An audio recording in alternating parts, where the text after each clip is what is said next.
Okay, here we go. Tonight's talk, I've got another request. This is a request from overseas. I'm not sure if I should talk about this talk this evening. Maybe I should. Maybe I shouldn't, because the title is called Doubt. Today's talk is on doubt. What doubt is, how we can deal with it. Because for many people, doubt is a big problem in their life. It causes them to have sleepless nights. It causes them to worry and never being able to have any peace and happiness in their life. Because I don't know and I want to know. It's called doubt. So this evening's talk is on what doubt is and how to deal with doubt. And the different places where doubt causes problems in your life. For example, that doubt can be about what really happened in the past. What did she really do? Or what did I do? And that can be either anger or guilt. It can be doubt as to the future, which is fear and worry. It can be doubt as to oneself. Who am I and what should I be doing? And it can be doubt according to the truth. What is the best religion in the world?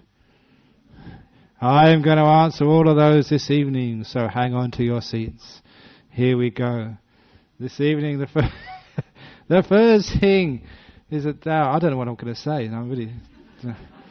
This is doubt. But I've got lots of trust that whatever comes out will come out right in the end. So I know one place where people have lots of doubt is about what happened in the past. Because do you ever feel guilty? Do you ever feel that you've done something wrong or someone's done something wrong to you? And a lot of times that there's this idea in the Western world of like a presumption of innocence. You're innocent until you're proved guilty. I love that part of Western law because it's one part of our Western culture which is based on compassion.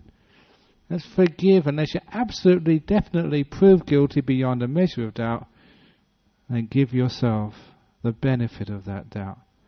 Wouldn't it be a wonderful world if people could do that towards themselves and towards their partners and towards life? Give people the benefit of the doubt. Innocent until absolutely proven guilty.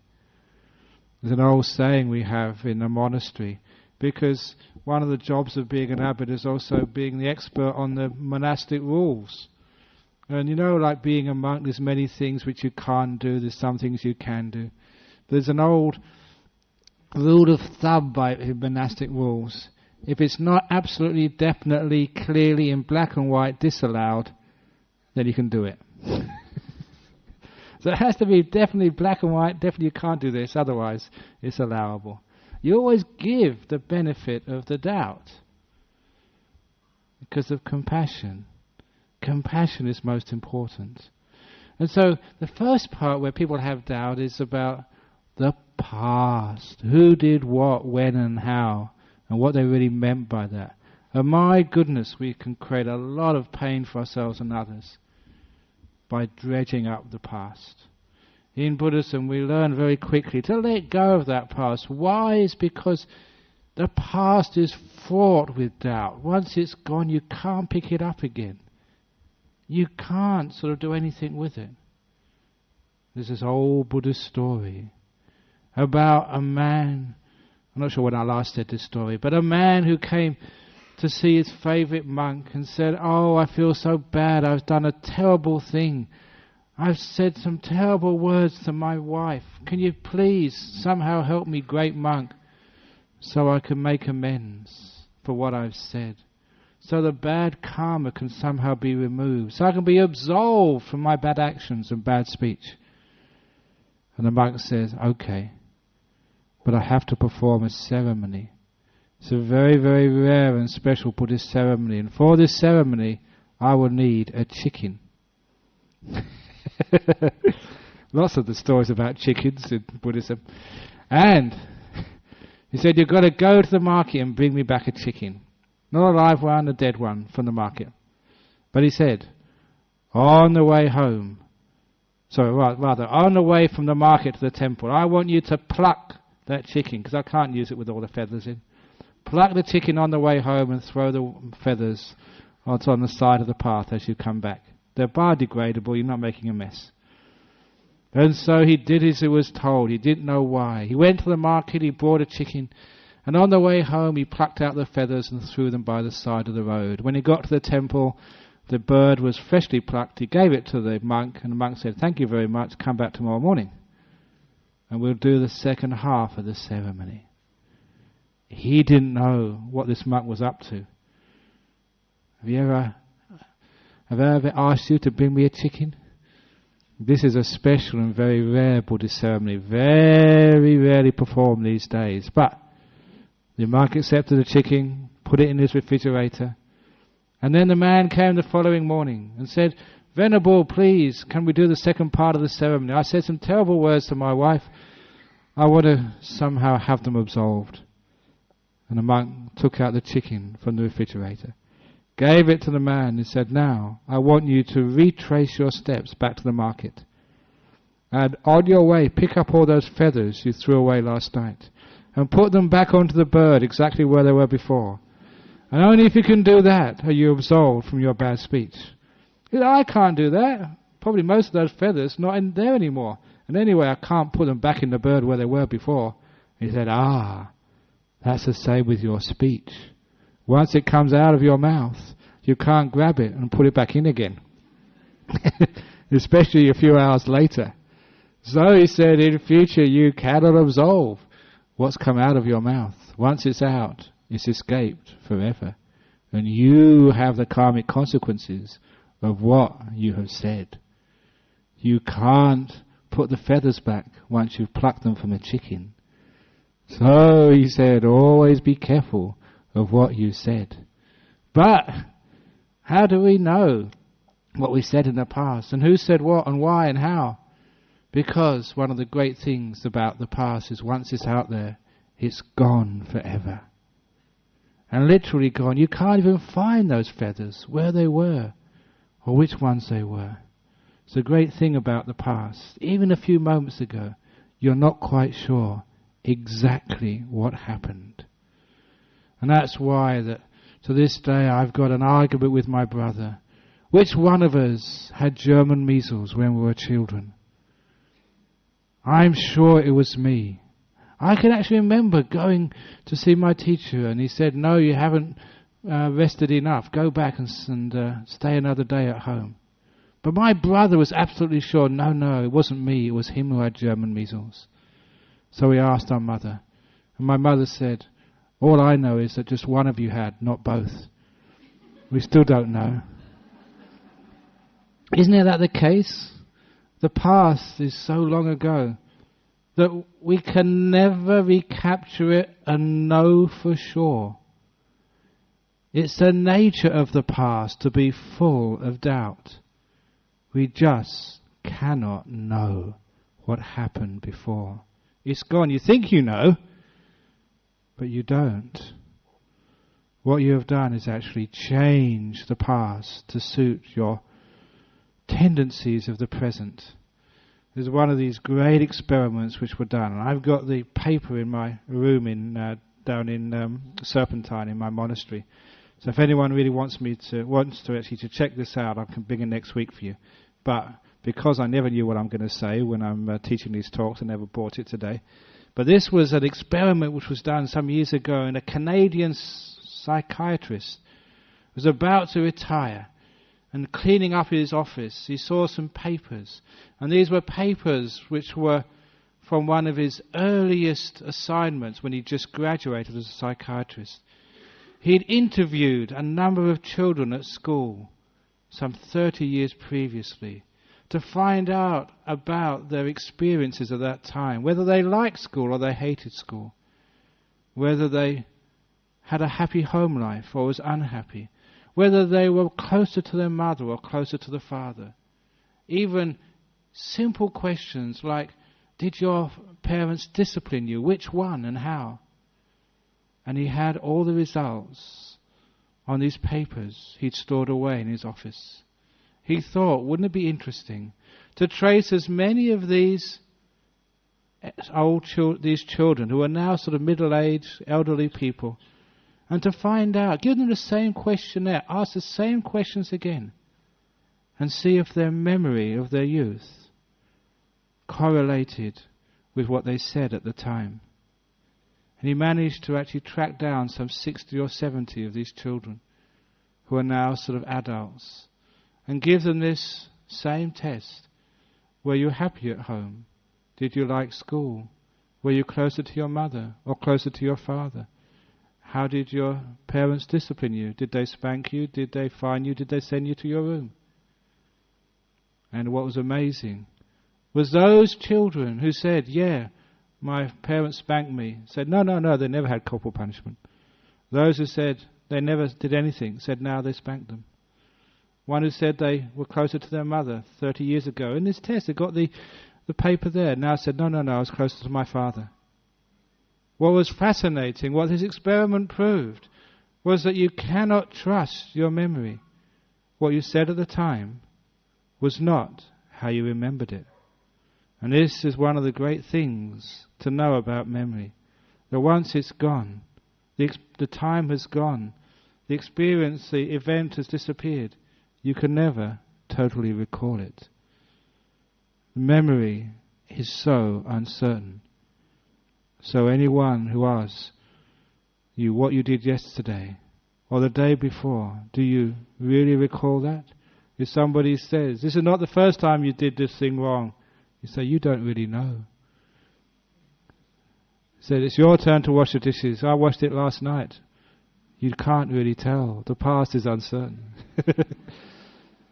Because we always get it wrong. Even, I remember talking to policemen who do road traffic accidents, when they have to get witness statements about how the accident happened. And these were eyewitnesses who saw the event happen 10 minutes before. And they say things which are completely impossible. How they remember it is not as it happened. Because what happens is, our memory is only just a part of the event. And we build up from that little seed of truth a picture of what we thought should have happened, what must have happened, what we expected to happen. It's our perception builds up the majority of the picture. And the seed of truth from the past is sometimes so small, it's swamped with the expectations of the present. We just do not know what happened in the past. So that's why, if somebody says something, you disagree with them, or if you want to know what happened in the past, and who said what and why and how, whether someone did this thing to you or they didn't do this thing to you, you cannot know. Once those feathers are out of the chicken, you can't put them back again. They're blown away, gone forever. The past is like that. It's gone forever. It's like the wind where does the wind come from? We don't know. It's past. It's beyond our reckoning. The only time we know the wind is when it brushes our cheek. The present moment, that's the only experience which is real. And when the wind passes our face, it goes off into the future.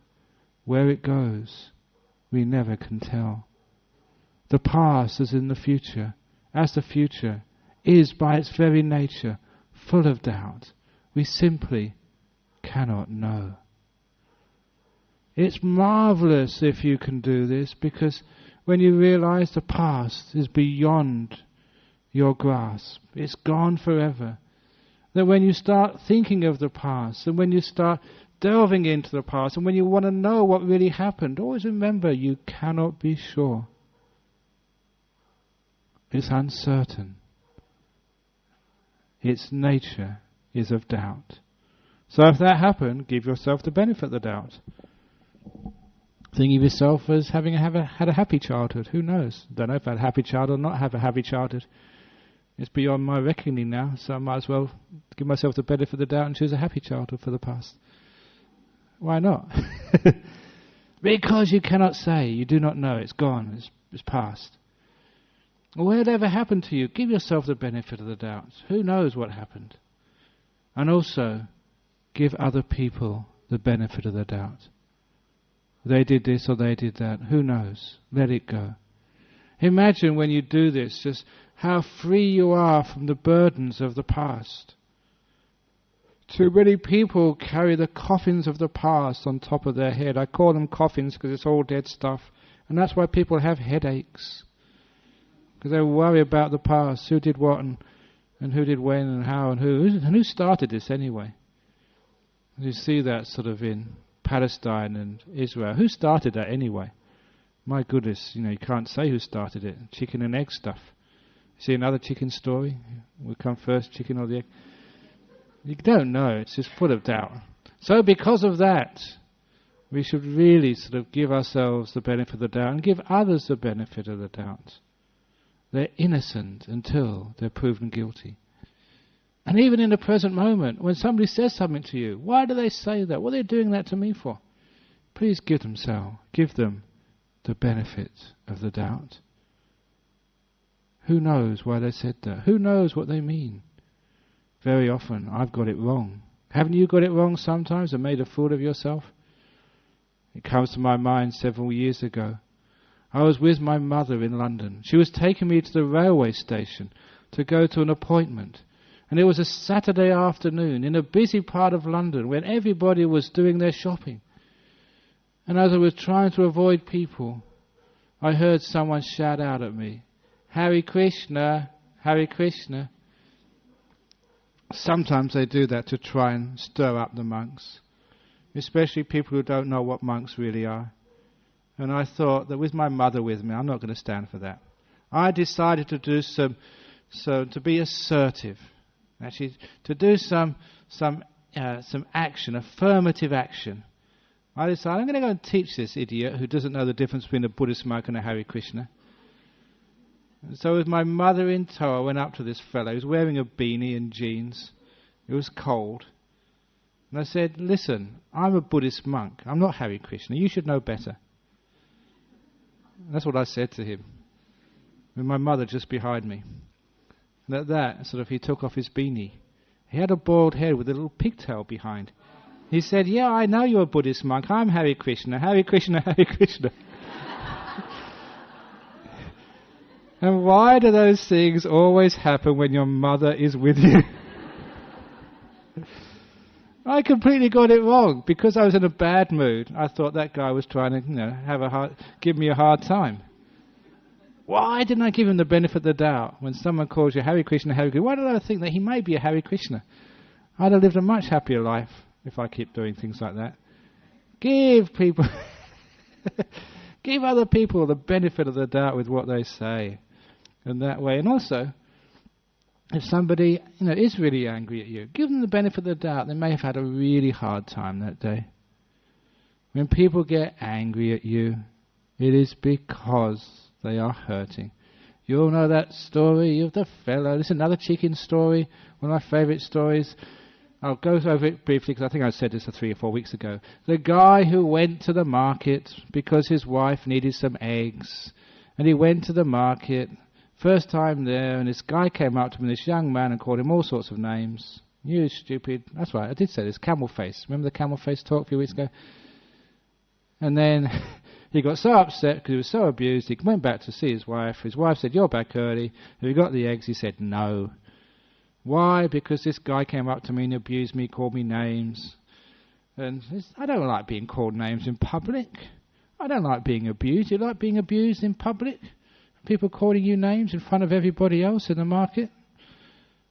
And his wife said, describe that fellow to me. And he described the fellow, and the fellow was easily recognizable to the wife. He said, "That's that mad guy, the crazy guy. When he was young, he fell on his head. He hit his head, and he's never been the same since. Brain damage, crazy. Poor fellow can't get a job. He just hangs around the market all day abusing people. It's not really anything to do with you. It's him. He's crazy. Husband, please go back. I really need those eggs." So he went back to the market, got those eggs, all the way to the egg store, and all the way back. This guy was abusing him, but it didn't matter now. Why? Because the guy was crazy, poor thing. And you know the punchline to that story? When the Buddha told that story, he said, "If your husband gets angry at you, he must have hit his head that morning." He's crazy. Temporary insanity. If your wife shouts at you, it's the same. Temporary insanity. Give her the benefit of the doubt. She must have hit her head. Isn't it the case? Because if someone abuses you, why would they abuse you if they're feeling sane?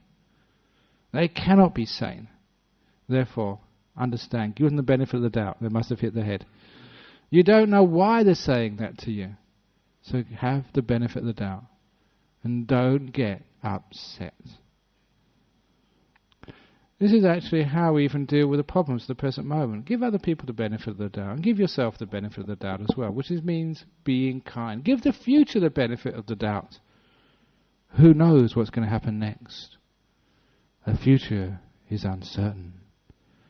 We don't know. We cannot tell.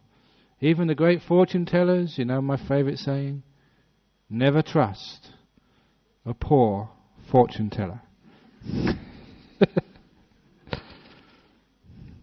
Did I tell that story before about Ajahn Chah telling fortunes?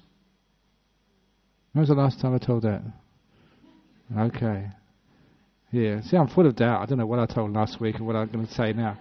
I'm going to say this anyway.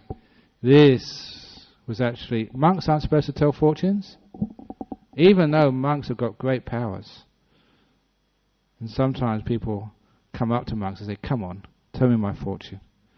Tell me what the numbers of the lottery are going to be. So this man came up to see my teacher Ajahn Chah years ago, and he said, look, I know you're a monk of great powers. I know you can tell the future. Read my fortune. Here, come on, read the lines on my palm. I said, no, monks can't do that. Against our rules. So now, come on, be compassionate, let go. And he reminded our teacher Ajahn Chah, he said, now look, I've looked after you, I've fed you, I've taken you here, there in my car, I've given up my work to help you, I've worked in this monastery all these years. If it wasn't for me, you wouldn't have a monastery to stay in, Ajahn Chah. And it was true, he was one of the chief supporters. He said, the least you can do for me after all these years is actually read the lines on my palm, tell me my fortune. He was so insistent that Ajahn Chah gave in. It's the only time in Ajahn Chah's life he read the lines on someone's palm and told them their fortune, told them their future. He took the man's palm and with his finger he started tracing the lines. And every now and again he'd say, ooh, look at that. Ooh, that's interesting. My word. And this poor man was getting so wound up, so excited. He couldn't wait for Ajahn Chah to give him his palm back. And when he eventually did, he said, yeah, what's my fortune going to be? And Ajahn Chah said very softly, sir, I never make a mistake. Yeah, I know that. Get on with it. Your future, yeah. Your future, sir, is uncertain. And Ajahn Chah was right. he got it spot on. He was winding him up all the time to teach him truth, Dhamma. If he just said that and just said, okay, the future's uncertain, who would believe that? But you do the slides on the hand trick and get people wound up, and he never forgets that lesson. So isn't it marvellous that the future's uncertain? So you've got a terrible cancer, and the doctor says you've only got a few months to live. I know heaps of people. They've been to the doctor and they said that, and they're still alive today, years afterwards. There's one guy here, he's supposed to die when I first came here 20 years ago, and he's still alive. Every time he comes to our monastery, I say, and some of you know him, Keith, and I say, Keith, what are you doing? You're supposed to be dead. And he laughs.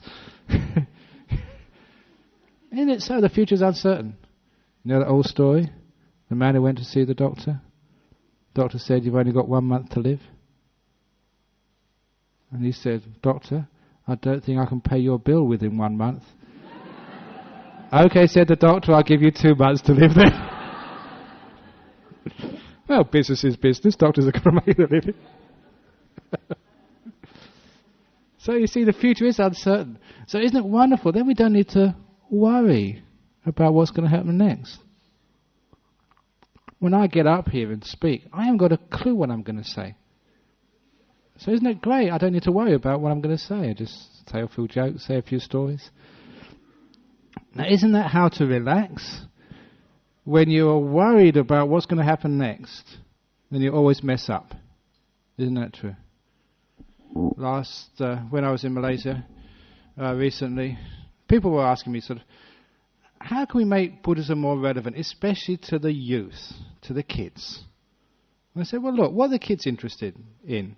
Young boys are interested in young girls. Young girls are interested in young boys. So why don't we sort of teach Buddhism to make it relevant? So I gave a little talk upon how to chat up girls. And how to keep boys, how to keep your boyfriends. Using Buddhist principles. And it's true. I mean, it works. And this is why sort of you get sort of more kids in here to sort of, to enhance their social skills. Because what happens? I remember very clearly. I think I told this story before. When I was a young man, going to dances, going to discos, going to parties. You see a nice girl there. You'd plan what you were going to say. You'd rehearse it. You had your chat-up lines. And when you went up there, I don't know why it happens, excitement or whatever, you see the nice girl and you mess it up. You make an absolute idiot of yourself. You feel so embarrassed, you sort of slink away in the corner and cry. Or something like that. And you realize that's not the way. So the Buddhist way is actually just to let go. No fear of the future. The future's uncertain. So, give it the benefit of the doubt. You don't know what's going to happen. So without any plans, without any ideas, you just go up there and enjoy yourself. You're letting go. Being in the moment. Being mindful, great Buddhist teachings, being compassionate and kind to yourself and her. And that way you did much, much better. Because you came across relaxed, confident. You weren't afraid of the future. So that's actually how boys can shut up girls. And how girls can keep their boys, be mindful. When you're really, really mindful and you're really alert, you've got power over people. Because actually you get to know what they need and how to keep them in your control. It's amazing I say about, not controlling others, but I told a story down at, it's amazing just how I can get my own way as a monk. There's many different psychologies which I use. Last year, I can say this now because this is actually how I filled up the committee for the Buddha Society last year.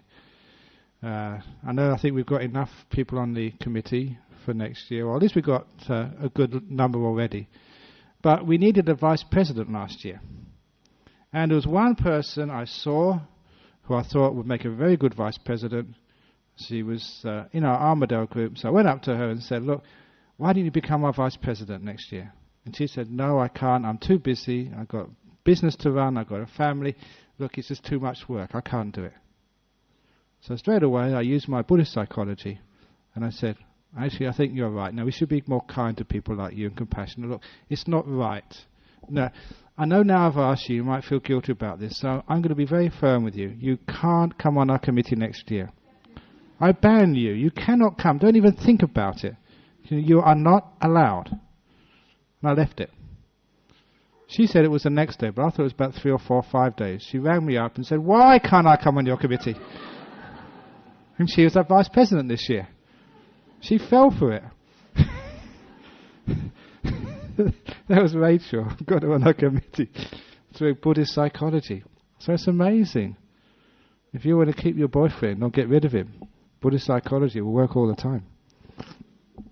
It's how to get your own way. So this is this is actually how you can sort of bring even the youngsters in, because it's making it relevant. And again, it's a lot of times that youngsters kids are very worried about the future. They've got their exams, TEE, or what's going to happen afterwards. They have to go to so many interviews. How do you succeed at an interview? You've got to be confident, which means you don't worry about the future. You let it go. You rest, you enjoy yourself in the moment. When you realize the future is so uncertain, that's how you use doubt positively. You don't know what's going to happen next. You cannot predict it. No one can. So, why worry? Using doubt positively. Sometimes you have doubt about yourself as well. Oh, I can't do this. Oh, I'm hopeless. How can someone like me come up and give a talk? You know, when I became abbot of this monastery, it was about 10 years ago now, when the previous abbot sort of left me holding the baby, as I keep saying, that I started thinking to myself, what's going to happen? And I started thinking, look, there's two possibilities. Either you're going to sort of, stuff up and be a terrible abbot and not be able to give a good talk. And I thought, great, that I can be rest, I can be by myself, meditate all day. That'd be wonderful if I'm a terrible teacher. Then I thought, well, what happens if, you are a good teacher and things go well? So, oh, isn't that great? I can make lots of merit, have a good time. So whatever happened was going to be good. When you don't know what the future's going to hold, when it's so uncertain, you give yourself the benefit of the doubt. Especially you give your abilities the benefit of the doubt. Doesn't matter sort of you can do or you can't do. I told this to many students before the TE exams. Look, don't worry if you fail. Because if you fail, you can always become a monk or a nun. And that might be a blessing in disguise. You may find that that's your path in life. And oh, what a wonderful thing it was that you failed. Otherwise you wouldn't have that opportunity to actually to live the monastic life and become enlightened. So, whatever it means is, you don't have to be afraid of your abilities. You don't doubt yourself. If you want to give it a go, give it a go. See what happens. So you don't sort of worry, can I do this, can I not do this, can I do this, can I not do this? One of the stories, which is a powerful story. This was the story of when I was a monk in Thailand with Ajahn Chah, and sometimes Ajahn Chah was very tough. Sometimes people ask you, said, I was from England, he was a Thai monk, how did he teach? How can this Thai monk who could speak no English teach so many Westerners? This is how he taught, by examples, by object lessons. And this is one of the great ones. He was building his main hall in his monastery, and so we all came to give a hand. It was built on top of a little hill, because that part of Thailand was very flat, and he wanted to put it on a hill to raise it up. And so the hill was made out of earth, which many of the monks, we wheelbarrowed it. But I wasn't actually there to wheelbarrow the earth into place. But when there was a lot of earth left over, I went there to help. Because Ajahn Chah said, all this earth, it's in the wrong place, can you put it round the back over there? And that took us 3 days. We had our meal about 9 o'clock, or 1 meal of the day. After the meal was finished, washing our bowls from maybe 9:30, 10 o'clock until maybe 7 or 8 o'clock at night. Without a break, maybe a break for a sort of a Coca-Cola or something. We were pushing wheelbarrows all day in the hot tropical sun, sweating, dirty, pushing wheelbarrows. I thought, I didn't become a monk to push wheelbarrows. I said, why can't they go and get some sort of earth mover or something? Why us? But I had a lot of faith in my teacher. It was making merit. It was making good karma. So I thought, never mind. It was fun for the first 3 days. So we pushed it all. After 3 days, it was all finished. And we thought, it's really good. We were so happy. And then Ajahn Chah left and went to another monastery. He was visiting some other places. And so the deputy abbot, who's now the abbot, Ajahn Liam, he's been here before, many of you know him, he was now in charge, and he brought all our monks together and said, I don't think that's the right place for the earth. Move it! So for another 3 days, we had to sort of put the earth in the wheelbarrows and move it to another place, but our faith was still strong. And when we moved it to this other place, Ajahn Chah came back. And guess what he said? He said, I've told you to put it over there, not here. Move it. And so for another 3 days, we had to push these wheelbarrows. And on that 7th day, my faith ran out. I started thinking, these monks, can't they decide amongst themselves where they want to put this blooming earth? And I was pushing these wheelbarrows for the first time with anger.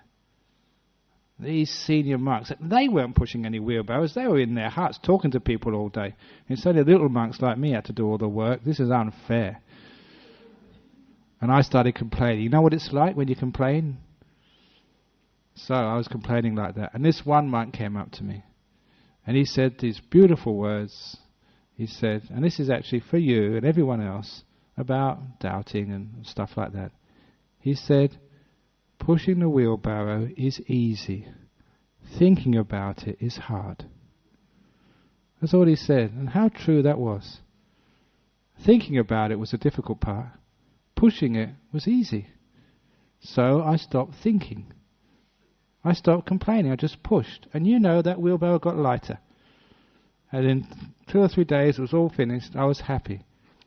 And I'm so thankful for that lesson. To this day, I am sure, I never actually asked them, I should do maybe, I'm sure that they planned this all out from the start. They planned it all out to get the monks to move it here and then move it back again and move it back again.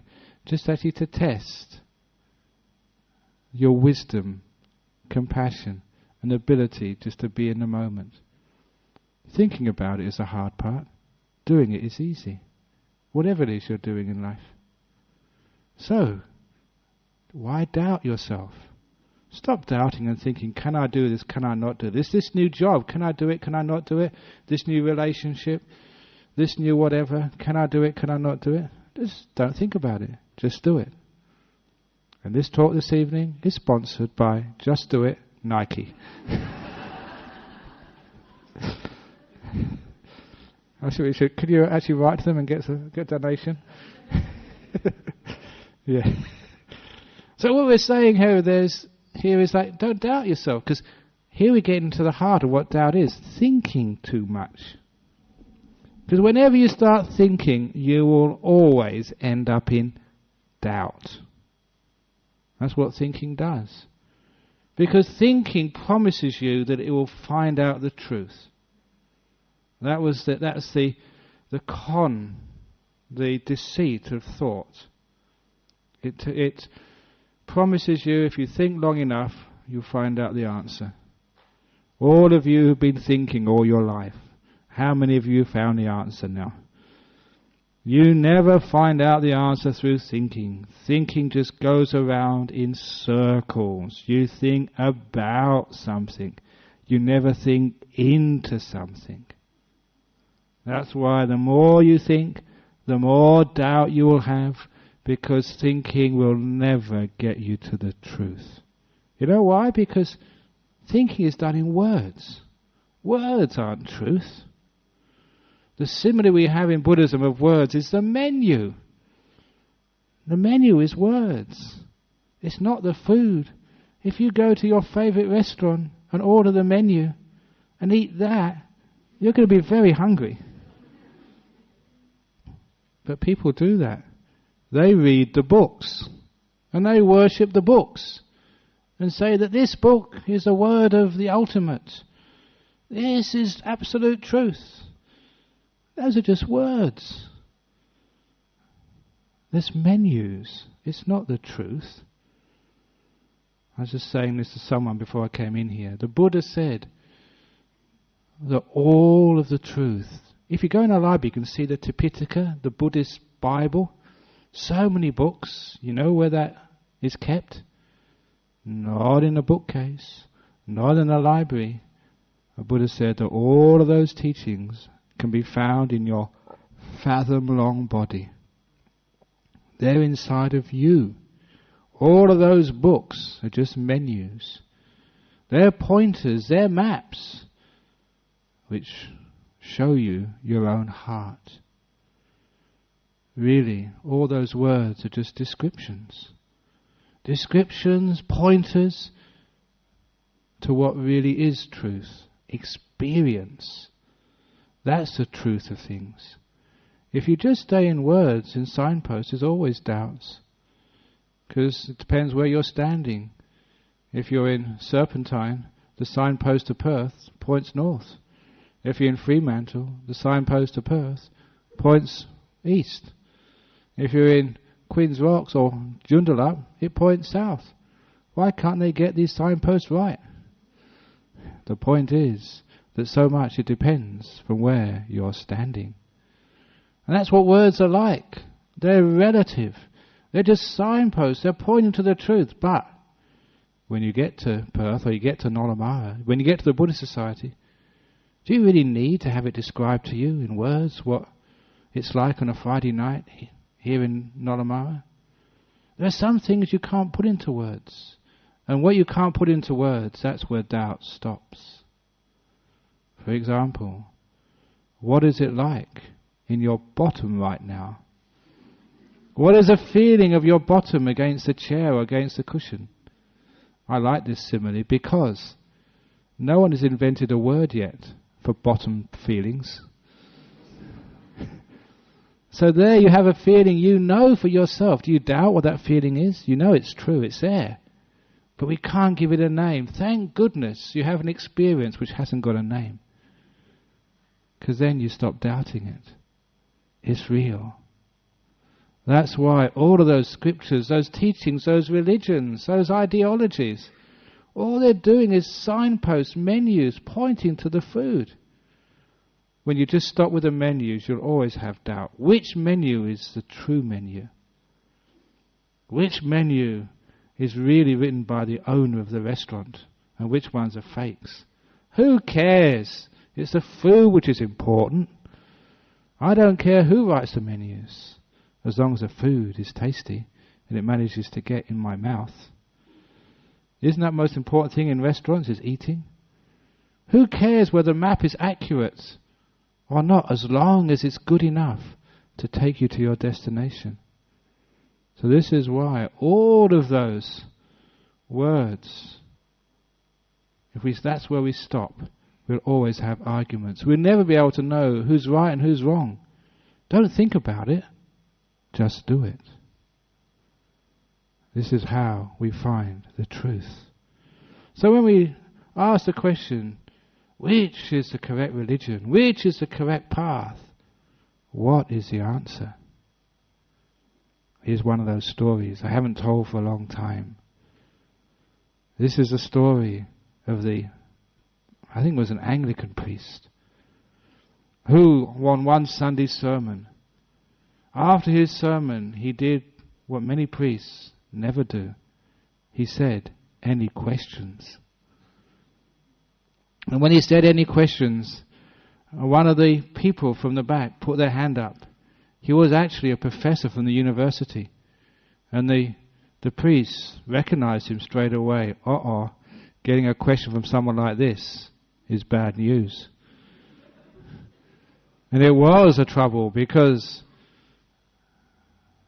the professor said, "You just said in your sermon," to the Anglican priest said this, "that the only way to go to heaven is to believe in Jesus Christ.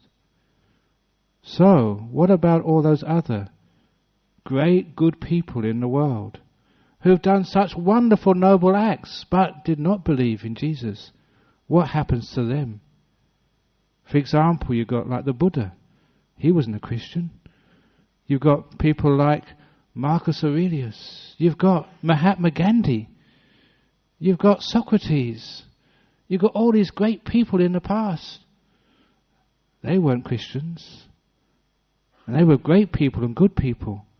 Have they gone to hell? Good question. So the priest said, "Well, not enough time now, I'll answer you next week." He was a smart priest. Always play for time. So he knew that was a tough question. He promised he's going to answer it the week afterwards. This is not a Buddhist story. I read this in a book. If you're a Buddhist, you might get offended by this, but it's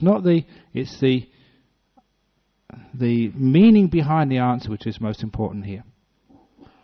So on Monday, the priest had a day off. He'd been working all weekend, fair enough. And on Tuesday, he went to his library, reading all the books, to try and find an answer to this question. According to Christianity, the only people who go to heaven have to believe in Jesus. What about all these other people, like the Buddha, like Gandhi, like, I don't know, what about Nelson Mandela? Oh, he hasn't died yet, has he? So, fair enough. And Socrates, Marcus Aurelius, wonder what happens to them. So he looked in all his books. He spent the whole day in his library on Tuesday. Couldn't find a decent answer. So he rang up one of his mates, a fellow priest, a bit senior to him, made an appointment, they had coffee the next day, and he asked him that question. And his fellow priest said, look, that's too hard for me. Go and see the bishop. So on Thursday they went to see the bishop. The bishop said, no, that's an archbishop question. So on Friday he went to see the archbishop. The archbishop said, look, the person you want to see is a theologian, the doctor of divinity at the university. So on Saturday he made an appointment with the theologian. And the theologian gave him an answer all right, but he couldn't understand a word of it. And certainly was nothing he could actually tell in church the following day. So it came Saturday night. He hadn't got an answer at all. And he had to face his professor in his congregation the following day. He hardly slept all night. He worried himself sick on trying to find an answer, because it didn't seem fair that good people will be sent to hell. And what's his teachings actually talking about? So after a sleepless night, he did what any priest would do. Early in the morning, having not slept all night, he went into church and prayed.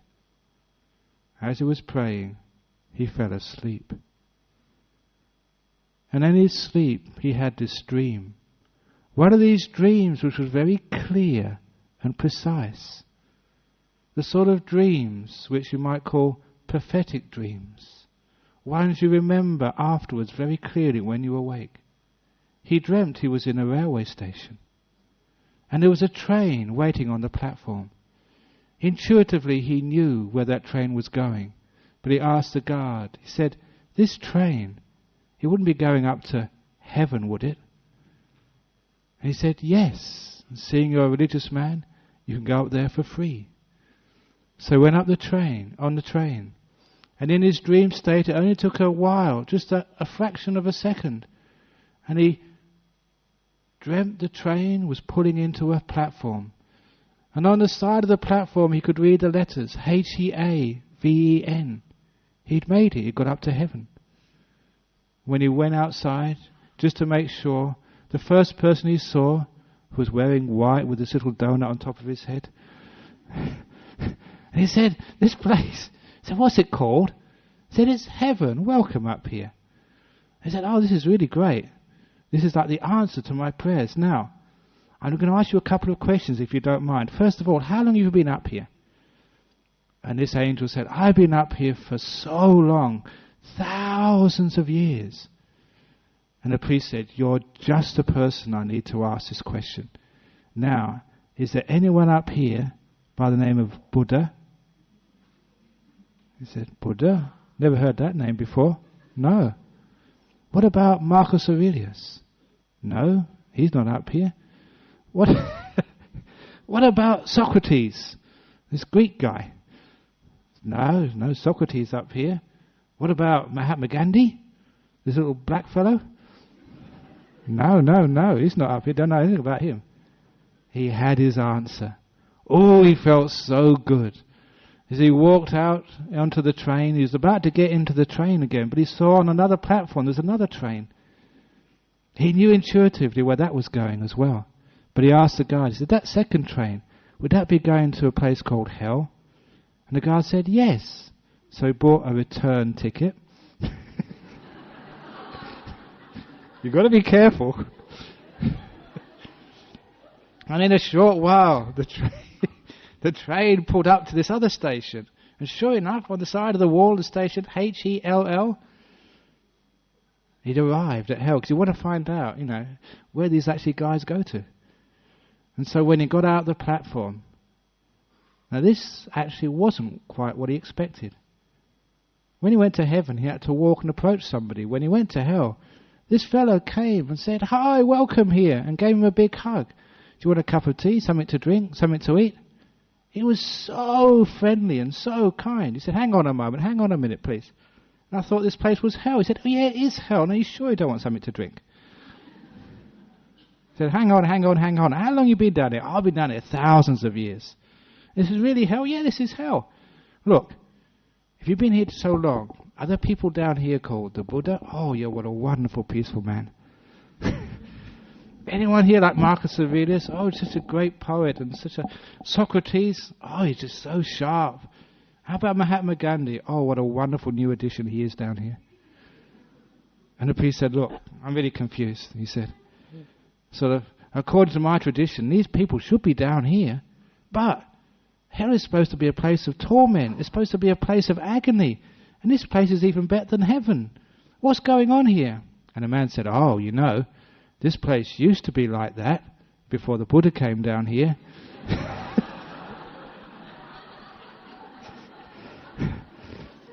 Before Socrates and Marcus Aurelius and Mahatma Gandhi came down.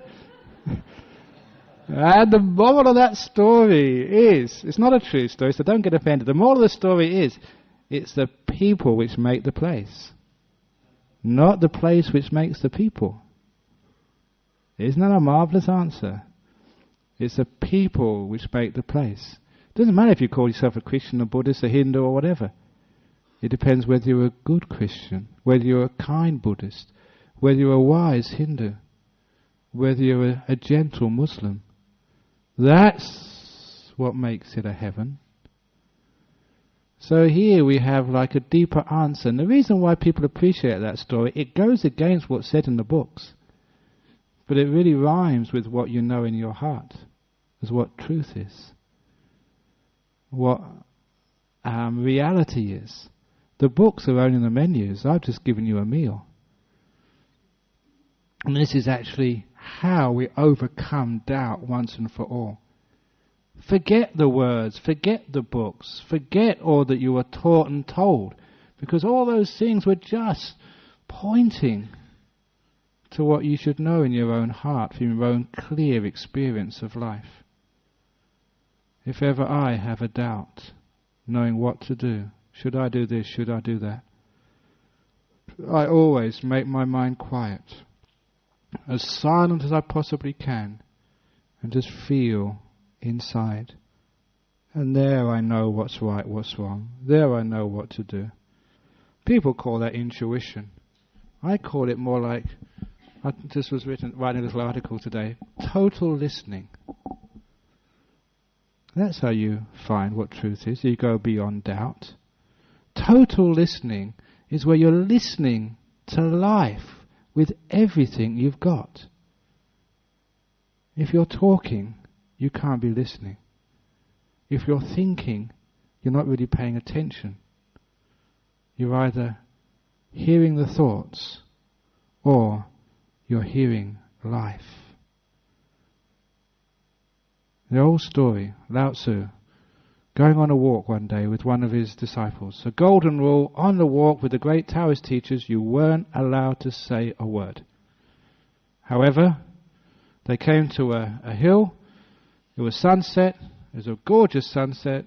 As the sun was going down, the student couldn't help but say, oh, what a beautiful sunset that is. Lao Tzu, the master, turned around, would never allow that student to go on a walk again with him. He'd broken the golden rule. When the student said, why are you being so severe and tough with this guy? He only said a couple of words.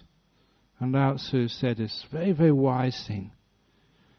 When he said, what a beautiful sunset, he wasn't watching the sunset anymore. He was watching the words. Do you understand how different it is to see a sunset and to watch the thoughts? You remember that Lunik cartoon? You remember Lunik? He had this beautiful cartoon once. He was in this room, a very bare room, watching the television. And the television was a nature program showing a sunset and trees outside. But in his room there's a window, and it was actually the real thing was happening outside. Why do we watch the television instead of watching reality? Why do we watch thoughts instead of feeling life? Knowing life. When we're silent, we go to this total silence, total listening. So we're not even thinking. All our senses are open to what's happening around us. That's actually when you come much closer to truth, to true knowing. Total listening. And then you might actually hear something. This is when doubts tend to vaporize away. Because doubts is when we sort of just believe in the words, we believe in the text, we believe in the teachers, we believe in what we're taught, we believe in the past, we believe in the future, thinking, rather than knowing. You don't know through thoughts, you know through silence. And silence is kind, is compassionate. Silence embraces rather than pushes away. And because of that, the silent knowing is always a kind knowing, giving the benefit of the doubt to you. There, all doubts finish. You don't need to keep following what is the right answer, what is the right answer, what is the right answer. You're trying to find the right answer in the wrong place. It's like this old Chinese saying, the hungry farmer was looking for a light to start his fire to boil his rice. He was looking for that light with a candle. If he only knew what fire was, he'd have cooked his rice much, much quicker. Imagine that, holding a candle, looking for fire. A lot of times we look for the answers. We're looking in the wrong place. And that's why doubt keeps on going at us again and again. What is the right religion? What is the right truth? What should we be doing? Stop thinking. Just do it. Be quiet. And there you'll find truth. There you'll find knowledge. There you'll find wisdom. You listen totally in silence, and you'll be able to communicate with your partner, with your children, with your other members of the family. You begin to know because you're quiet, you're listening with everything you've got. You're not second guessing them. If you're in business, you'll be able to know what your client needs. Not through thinking, through silence. In silence, you'll be able to hear your body. What your body needs. Why is it people get sick? A lot of times the body tells you, it gives you warning signs. It sometimes begs you, please stop, have a rest. But when it begs us, we are not listening. We're too busy thinking, doing something else. Because we're never silent. That's why we never can listen. And if you listen to your body, it will tell you all the signs. It will tell you to slow down and stop, take a little bit of a rest, and then you won't get these terrible diseases. Isn't that a wise thing to do, to have some total listening? And you can also listen to truth. Life is always teaching us. Life is so gentle and persistent in offering us truth, but too often we're thinking at the time, and so we never truly open up and know wisdom. What I'm saying here is that when you know that wisdom through silence, there all your doubts end. They never end through thinking. They end through being silent. That's when the last question is answered. All questions. Is it the case that you answer one question and it makes two more questions pop up into your mind? But when you have silence, all the questions end. Your questions. You find you were searching for a flame with a lit candle. Now you know what the candle is. Now you know what the flame is. You can cook your dinner much, much quicker. Once you know the difference between the menu and the food, you can look at the menu and quickly move on to the courses on the table. And that's where you get your happiness. That's where the end of doubt is. When you bite into that mango, then you know it's sweet. Until you bite into it, you read all the books, you can never know what that word means. So that's how we overcome doubt. And if you don't believe me, if you are still in doubt, shut up and just and stop all the thinking. So, that's a talk today on doubt with a couple of stories and a couple of jokes. Hope you enjoyed it.